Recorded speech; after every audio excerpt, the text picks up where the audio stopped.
Good morning student. मैं self doctor Devsevak Pandey. Last class में हमने इंट्रोडक्शन ऑफ कोलिनर्जिक एजेंट्स पढ़ा था।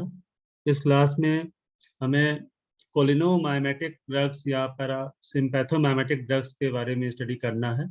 कोलिनोमाइमेटिक्स और पैरासिम्पैथोमाइमेटिक ड्रग्स में जो कोलिनर्जिक ड्रग्स हैं एस्टाइल कोलिन, मेथाकोलिन, पिलोकार्पिन, इसके अलावा एंटीकोलिन स्टेज की जो ड्रग्स हैं फाइसोस्टिग्मीन, नियोस्टिग्मीन, इनके बारे में हमें स्टडी करना है। और जो कोलिनर्जिक ड्रग्स होती हैं उनका जैसे ये स्ट्रक्चर होता है, इसमें क्वाटनरी अमोनियम कंपाउंड होना बहुत ही इसेंशियल होता है। This is the structure of acetyl Colin. और ये एसिटॉक्सी ग्रुप होता है, इसका भी जो है it is very important for cholinergic activity. Acetyl CH3 group is substituted with at least one phenyl ring for anti muscarinic activity. अगर हम यहाँ से CH3 ग्रुप हटा देंगे और कोई फिनाइल ग्रुप लगा देंगे तो हमें एंटी मस्करेनिक एक्टिविटी प्राप्त हो जाएगी। तो ये जो नाइट्रोजन है इसमें सब्स्टिट्यूशन करना या फिर इस एस्टर ग्रुप में सब्स्टिट्यूशन करना, तो इससे क्या इफेक्ट पड़ता है इसके बारे में हम पढ़ते हैं। First of all, substitution at alpha carbon with respect to ester group. जो ये एस्टर है COO, इसके इस कार्बन पे, अल्फा कार्बन जिसे कहते हैं, इस पे सब्स्टिट्यूशन करने से क्या क्या इफेक्ट पड़ता है। पहला, may be a hydrogen atom, a hydroxyl group, a hydroxy methyl group और ए कार्बोक्सामाइड हो सकता है। दूसरा, हाइड्रोक्सिल ग्रुप और hydroxy methyl group, the antagonist usually more potent. R2 and R3 should be carboxylic or heterocyclic rings, phenyl, cyclohexyl, cyclopentyl for maximal antagonistic activity. तो अगर हमें antagonistic activity प्राप्त करना है तो उसमें R2 और R3 जो है कार्बोक्सिलिक होना चाहिए, या हेट्रोसाइक्लिक रिंग जैसे फिनाइल, साइक्लोहेक्साइल, साइक्लोपेंटाइल हो सकता है। Substitution of naphthalene ring at R2 R3 में अगर हम नेफ्थलीन रिंग का सब्स्टिट्यूशन करते हैं तो हमें इनएक्टिव कंपाउंड्स मिलता है। इनएक्टिव कंपाउंड्स क्या होते हैं? इनएक्टिव कंपाउंड्स पे होते हैं जो जिसमें दो बेंजीन रिंग जो है फ्यूज होते हैं, तो इसको करने की आवश्यकता नहीं है क्योंकि उससे इनएक्टिव कंपाउंड मिलेंगे। बिगर R2 and R3 groups binds to hydrophobic region outside the acetylcholine receptor site. Hydroxyl group at R1 presumably increases binding strength by participating in hydrogen bond interaction. तो अगर हाइड्रोक्सिल ग्रुप होगा तो hydrogen bond की वजह से उस receptor में binding capacity बढ़ जाएगी। चेंज एट एस्टर ग्रुप, अगर हम एस्टर ग्रुप में चेंज करते हैं तो क्या इफेक्ट होगा? This substituent may also be either oxygen or it may be absent completely.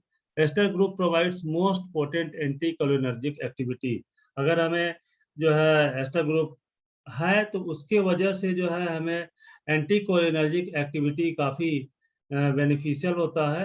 Otherwise इसकी प्रॉपर्टी घट जाएगी अगर एस्टर हटा देंगे तो।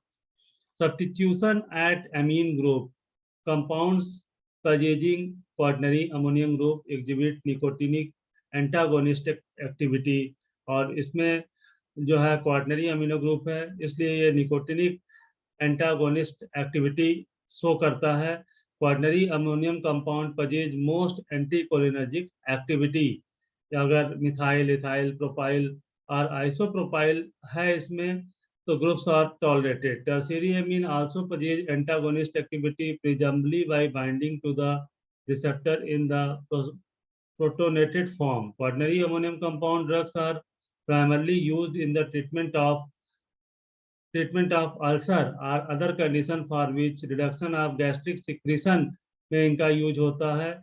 और they are reduced motility of gastrointestinal tract, और gastrointestinal tract के motility को ये डिक्रीज करते हैं।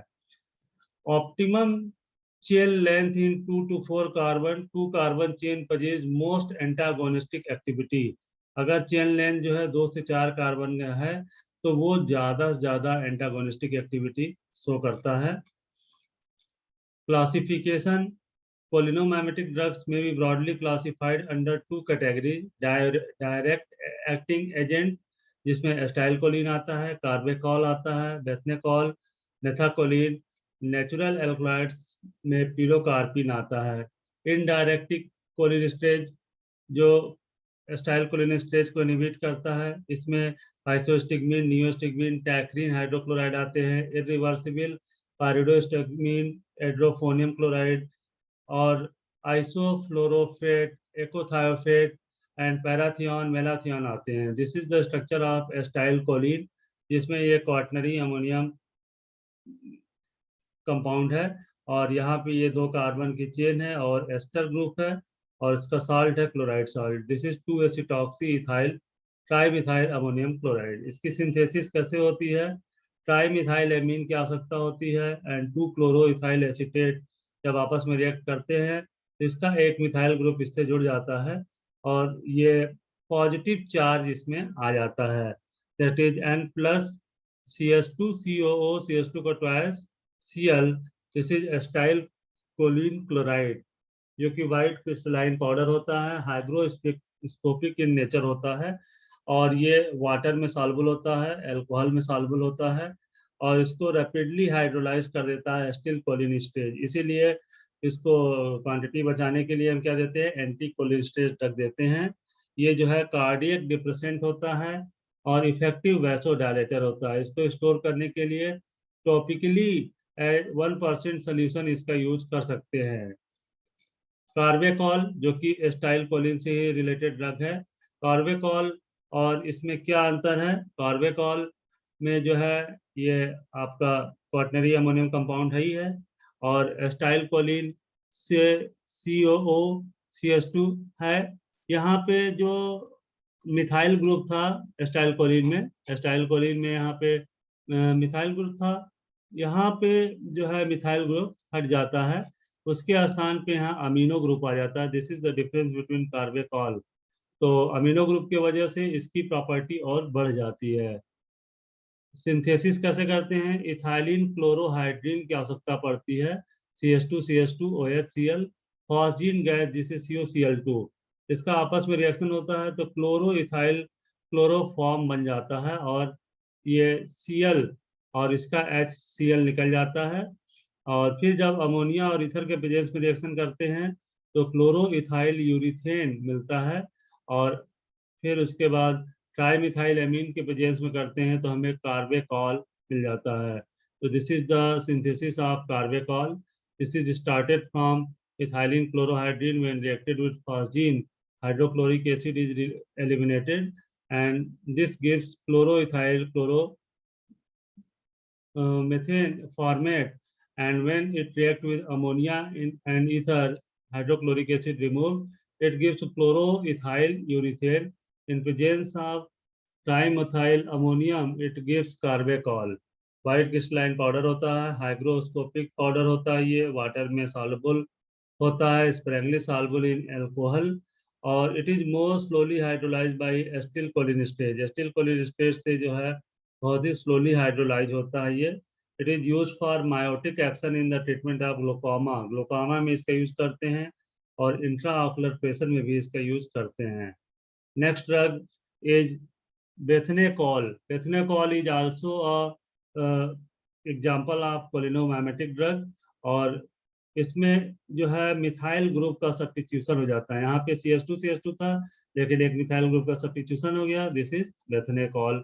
मेथाकोलिन में जो है COOCH3 का जो है सब्स्टिट्यूशन होता है और ये कार्बन है सेम है और यहाँ पे मिथाइल ग्रुप होगा। This is the difference between methacholine and बेथनेकॉल।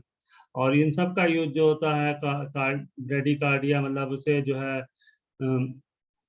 Cardiac arrhythmia के ट्रीटमेंट में देते हैं, ग्लोकोमा में देंगे, रेनॉल्ड सिंड्रोम में भी यूज किया जाता है। Pilocarpine, this is also a cholinergic drug, इसमें इम्डाजोल रिंग होता है और पिलोकार्पिन जो होता है एक एल्कलॉइड होता है जो कि पिलोकार्पस माइक्रोफिलस के लिफलेट से हमें मिलता है और ये पैरासिम्पैथोमाइमेटिक ड्रग होता है और इसकी जो ड्रग आती है पिलोकार के नाम से आती है, जो कि आई के ट्रीटमेंट में इसका ज़्यादा यूज किया जाता है। 1 to 5% miotic to constrict pupil and decreases the intraocular pressure in glaucoma. Glaucoma के ट्रीटमेंट में इसे दिया जाता है। Topically 0.5 to 0.5 to 6% solution into the 1 to 5 times per day इसे दिया जाता है। पिलोकार्पिन हाइड्रोक्लोराइड आई ड्रॉप्स आते हैं। उसके बाद हम रिवर्सिबल एंड इरिवर्सिबल में फाइसोस्टिगमिन की बात करेंगे। फाइसोस्टिगमिन क्या होता है? फाइसोस्टिगमिन जो है मैंने बताया कि ये एंटी कोलिनेस्टेरेज एजेंट होते हैं। फाइसोस्टिगमिन जो ड्रग होता है इसमें ये बेंजीन रिंग और इससे ये इंडोल, तो ये एक इंडोल रिंग है और उससे एक और पायरोल फ्यूज होता है। फाइसोस्टिगमिन का ब्रांड नेम एसरीन होता है। ये ड्राई सीड्स ऑफ फाइसोस्टिग्मा वेनिनोसम से प्राप्त होता है। फाइसोस्टिगमिन सैलिसिलेट जो आता है सॉल्ट, इसका ब्रांड नेम एंटीकोलियम और एंटीलीरियम होता है, जो कि कलरलेस फेंटली येलो क्रिस्टलाइन होता है। बिटर टेस्ट होता है इसका। और जो सल्फेट होता है वाइट डेलिक्यूसेंट पाउडर होता है। फाइसोस्टिगमिन का मेनली यूज जो होता है मायोटिक के रूप में करते हैं और ग्लूकोमा में जो है इंट्राऑकुलर प्रेशर को जो है ये डिक्रीज करता है।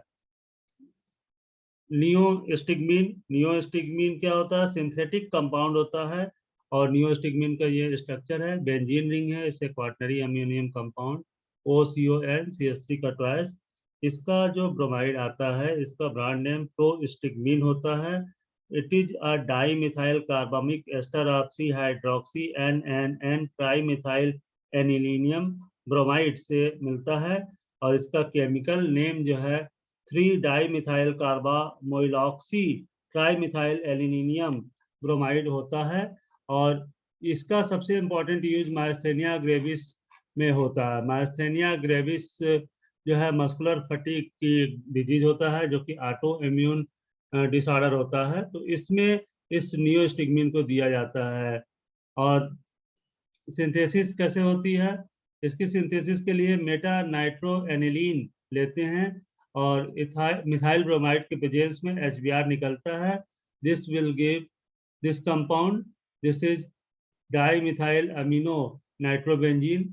इसका जब रिडक्शन होगा तो NO2 NH2 में कन्वर्ट हो जाता है।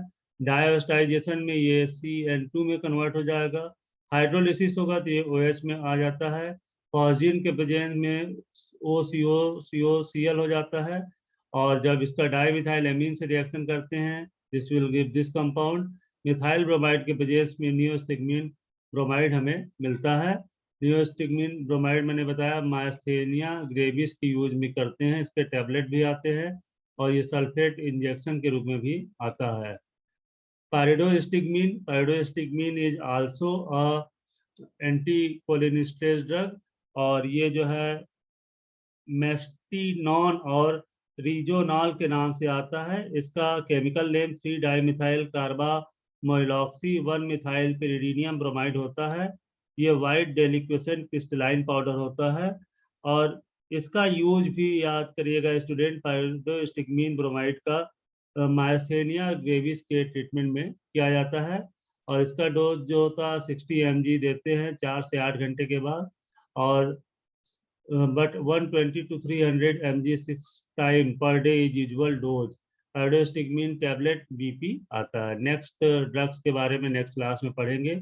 इसके असाइनमेंट आप हमें सेंड कर दीजिएगा और रेगुलर क्लास करते रहिए और वॉच करते रहिए वीडियो। अगर कोई प्रॉब्लम हो तो ज़रूर मुझे बताइए। Thank you.